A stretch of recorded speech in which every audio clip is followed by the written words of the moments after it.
మందుల కంపెనీలకు సంబంధించి ఇప్పుడు అత్యంత కీలకమైనటువంటి వ్యవహారం ఏంటయ్యా అంటే, మందుల కంపెనీలు ఆత్మవిమర్శ చేసుకోవాల్సిన కాలం. బాగా డబ్బులు సంపాదించారు వాస్తవంగా చెప్పాలంటే.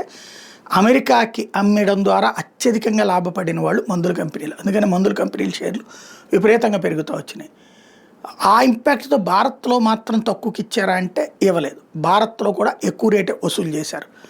అదేంటే అమెరికన్ ప్రొడక్ట్స్ ఇవి అన్నటువంటి కోణంలో. ఇప్పుడు ట్రంప్ పెట్టిన ఆంక్షల కారణంగా సఫర్ అవుతారంటే మందుల వరకు వాడు ఇబ్బంది పెట్టాడు, అక్కడికి తీసుకుంటాడు. ఇక్కడికి ఆల్రెడీ జెనరిక్ మెడిసిన్ పేరుతో మనకి తక్కువకి ఇస్తున్నారు. కానీ 100కి 500 రూపాయలు 1000 రూపాయల లాభాలు ఆర్జిస్తున్నటువంటి వాళ్ళు ఇప్పుడైనా ఒక కాన్సెప్ట్ని తెర మీదకి తెచ్చుకోవాలా, ఒక సిస్టంలోకి రాగలగాలి. భారతదేశానికి అక్కడ అమెరికాకి అమ్మే రేట్లలో ఒక 25%కి 30%కి అమ్మగలిగితే చాలు.